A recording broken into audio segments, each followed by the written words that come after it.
Welcome to Collaboration Dynamics, where we find out how working together makes sense for real people.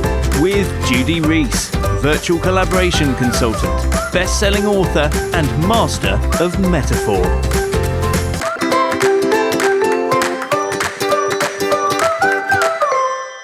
Hello and welcome to the Collaboration Dynamics podcast. I'm Judy Rees and with me today is David Saville. Hello, David. Hello, Judy. Would you like to introduce yourself and say a little about what you do in relation to collaboration? Sure. I'm David Saville.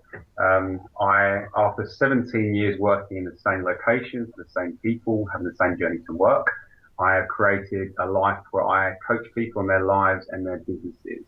I essentially help people to achieve the impossible, which is going for things that seem way beyond what they think they're capable, and living a life that is fulfilling and complete.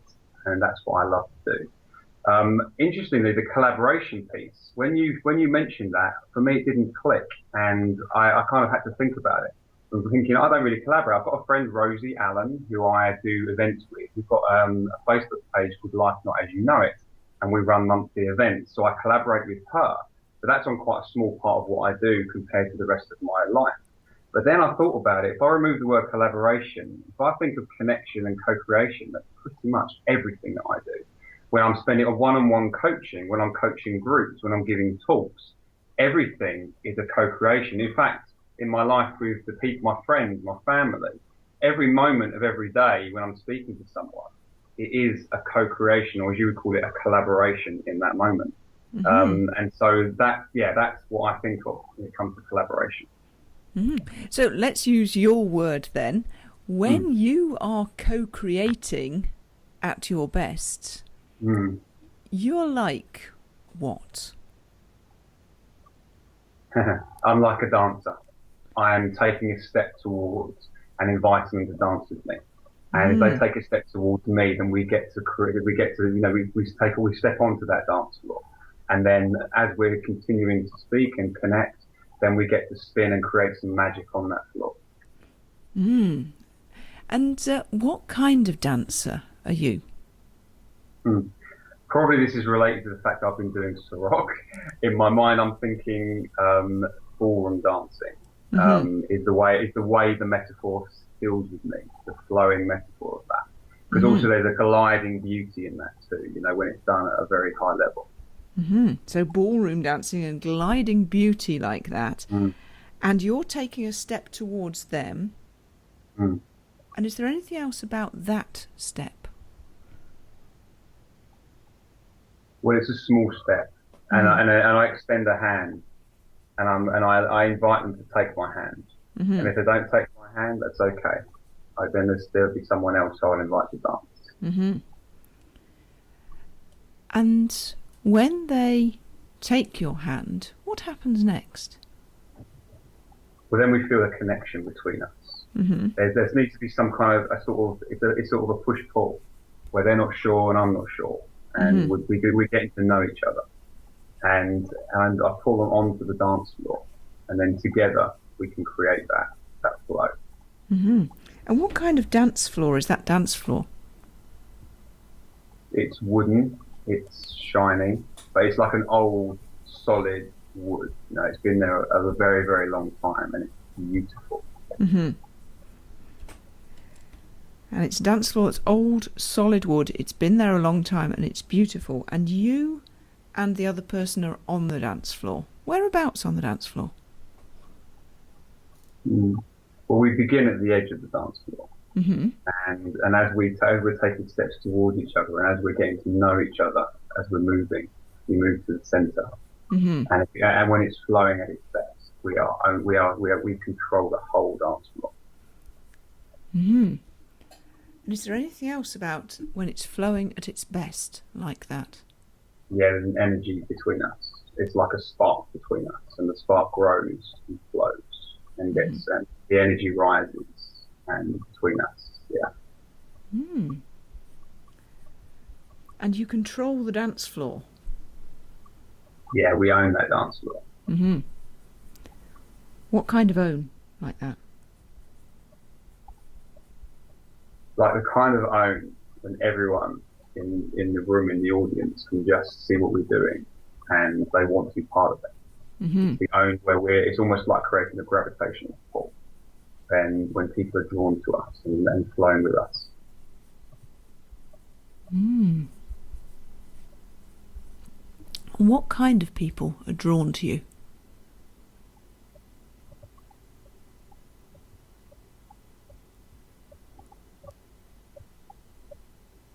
People like us. Mm-hmm. Our kind of people. Because not everyone's for us. Just the ones that resonate with us, where the ones that, if we were to change partners, we'd be dancing, we'd also be able to create that for life because we're on the same level. Mm-hmm.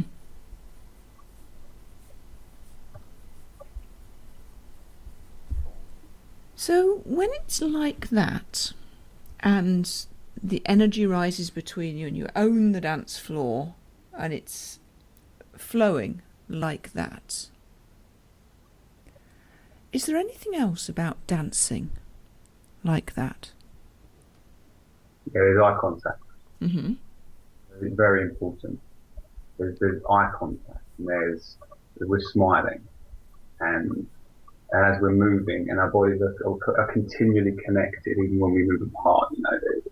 Even just gently touching the arm or the fingertips or something. We're in constant connection and flow. Mm-hmm. Is there anything else about that connection? Electric. Mm-hmm.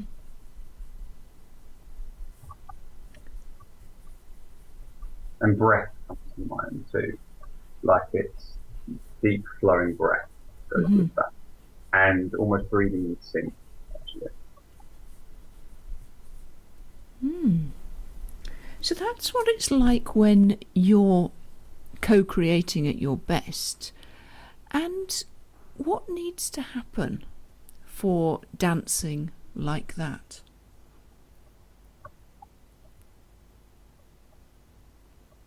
Well, at the beginning, it needs to be the right person.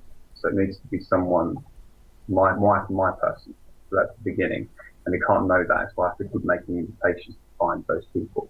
Mm-hmm. And then once we begin dancing, what needs to happen is that we learn from each other.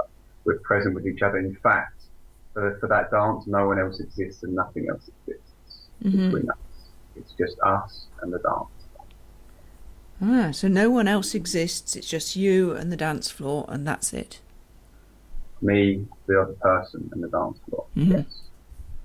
And not even the dance floor, actually. I'm not even aware of the dance floor at this point. It's just us, between us, the connection, the eye contact, the flow, the physical connection, the electricity. And that's it, just us. So just you, you, David, and the other person. And the electricity, the connection between you, the eye contact. And it's just you. And what needs to happen for it to be just you like that? Focus. So as I make the invitation as we dance, I bring my full focus to that person, and everything else drops away. And as I do that invites the person to do the same, and they get drawn in too. Then it's just us and the world around us. I'm curious about that process of making the invitation. So what happens just before you make that invitation? I see an energy in the person. So there's an energy there.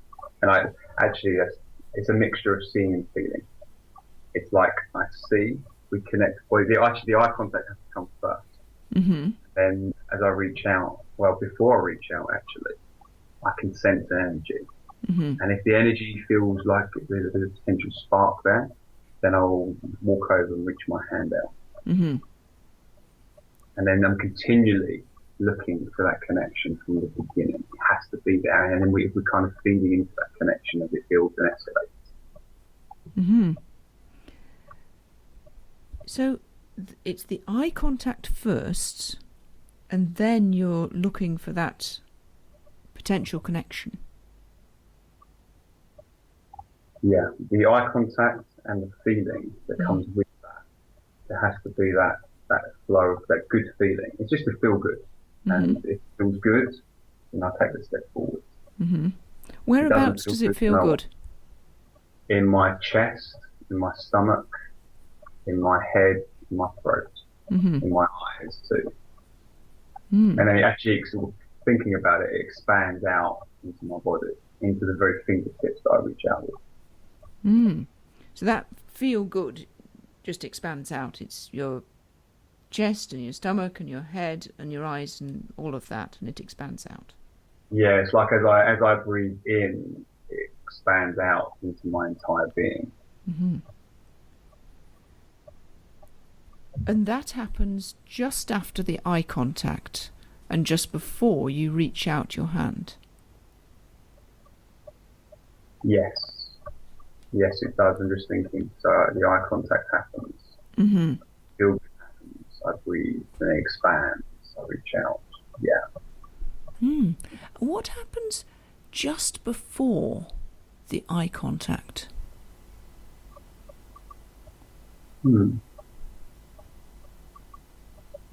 Thinking about it, as I'm just before the eye contact, I am feeling in my body, and I suppose the feeling comes before the eye contact as well.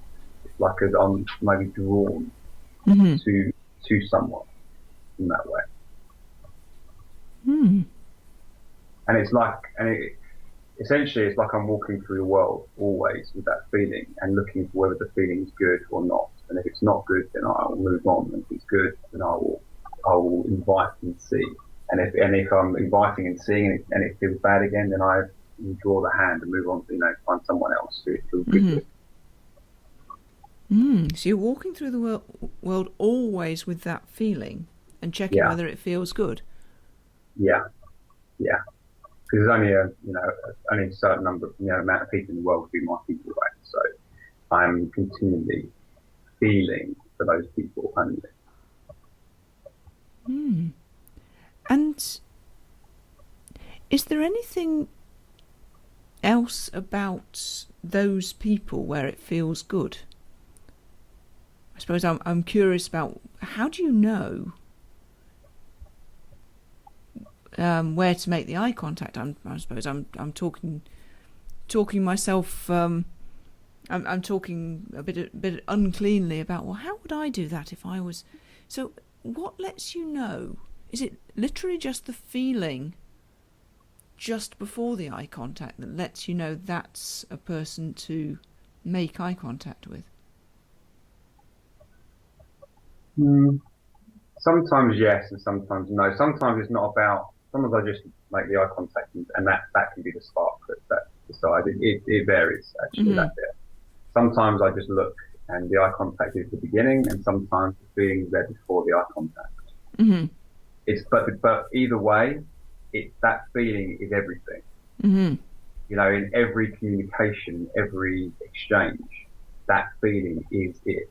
That shows whether it's going to be whether we are co-creating together, or whether I'm trying to force it, or whether there's some uneasiness there, or whatever it may be. That feeling, I'm really getting more and more into that sensitive feeling of feel good. Yeah. So just feeling that co-creating. Yeah, the feeling is everything. My body, my intuition, whatever you want to call it, it knows. So if I'm in tune with that, then it's easy and effortless. Without judgment either, because just because it doesn't feel good with someone, that's okay. They're just not my people. There's plenty of people for them, and there's plenty of people for me. Just move on. Don't waste energy with those kind of people. So that's how it begins. Can I shift attention then to how it ends? So what happens just after? So you make the invitation.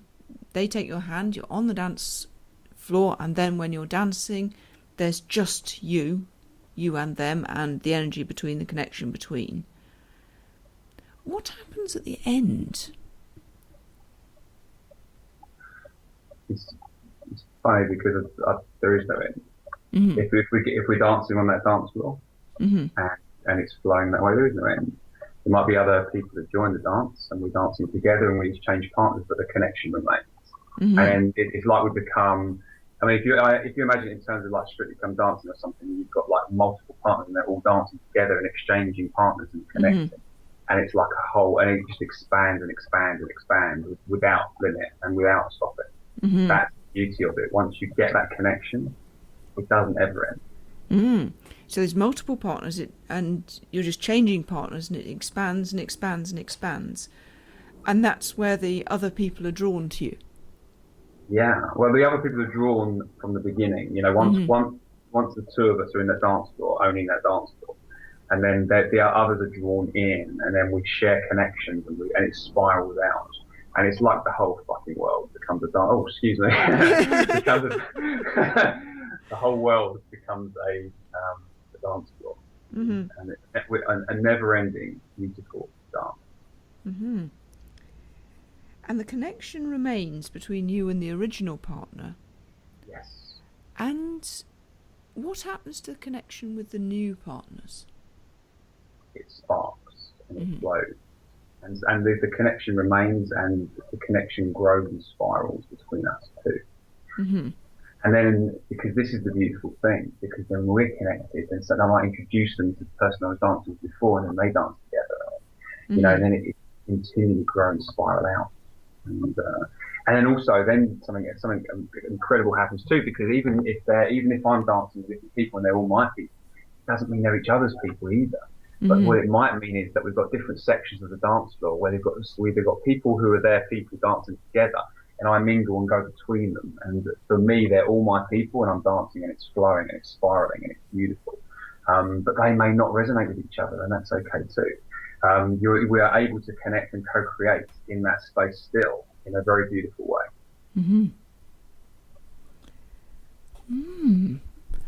And when all of that, what happens to the energy? It grows. It grows, it rises, it expands out. If you're looking from above, it would be like a blinding light. Or vibrating, blinding light that we're just, we can like power the universe off. That's what happens to the energy. It's continually growing and expanding. And this is why it's so important that we only dance with my people and that they dance with their people, because then the energy is always shared and grown. Whereas when it's a disconnect, then the energy is drained out and it messes up the dance. So when it's disconnect, the energy drains out. Is there anything else about when it's a disconnect? When it's a disconnect, it's like you're not even creating energy together. It's like almost like you're butting heads in a way, or like one person could be dragging the other along. Like expending all their energy trying to get them to do something they don't really want to do, and they might.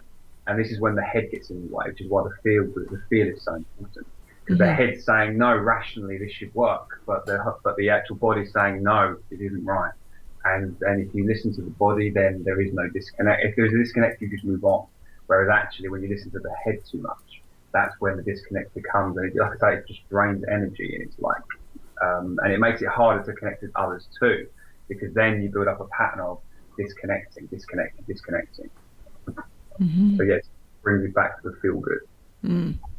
And when you have that feel good, and you have that all those people dancing and the different areas of the dance floor, and you can mingle between them, but they don't necessarily mingle with each other, and the energy then is like that vibrating, blinding light as it spirals out, and it's easy and effortless, and the whole world becomes a dance floor. Yeah. And it never ends. Yeah. It just grows. Because then people, even those different spirals of people dancing who are not connected to each other, but I get to mingle between, they get to do it with their people and their people and their people, and it spirals and spirals and spirals out. So even though I began it, there may be people on the fringes of it who are not my people, but that's okay, because they're creating themselves, and their energy is just buzzing and flowing and creating. It's beautiful. Thank you for sharing all of that. Is there anything else about all of that you haven't already mentioned that I should have asked you about?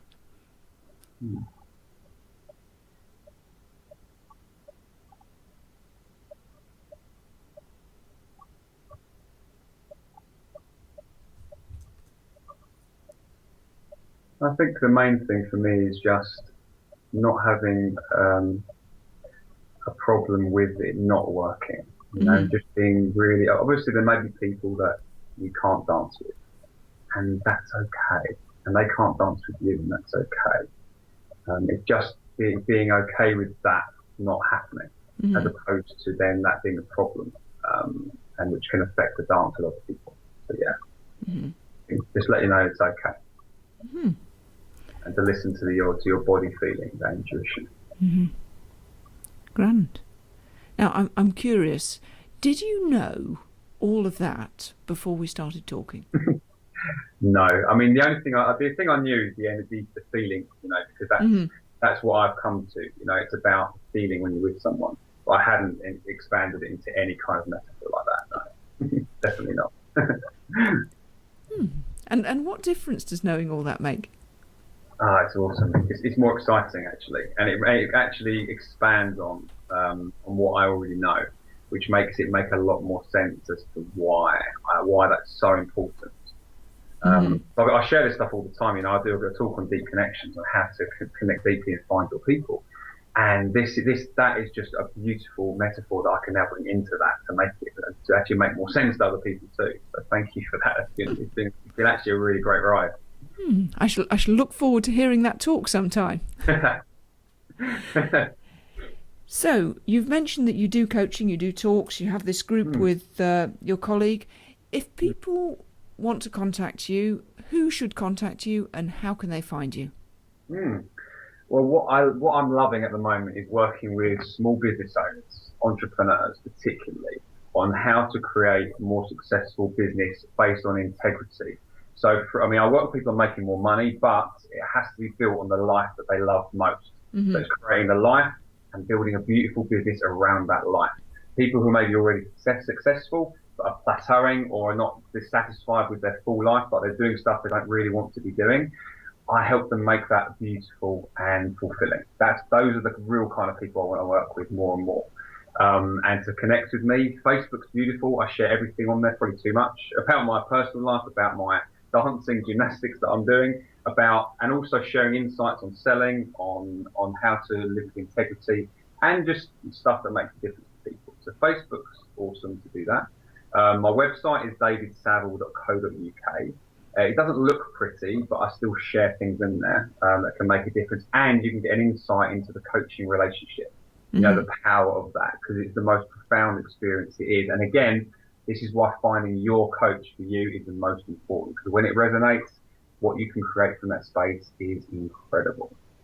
And just one more thing is I do Life Not As You Know It, which is a Facebook page with my friend Rosie Allen. We do videos 3 times a week where we share insights and answer questions people have about life and business.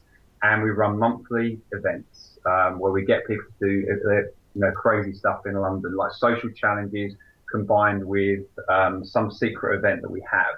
Everything we do on the day is always secret, but it's always based on making a difference to people, and they go away changed forever from that. That's our mission. So yeah, you can connect really in those spaces. Interesting stuff. I shall look forward to looking up more of that myself.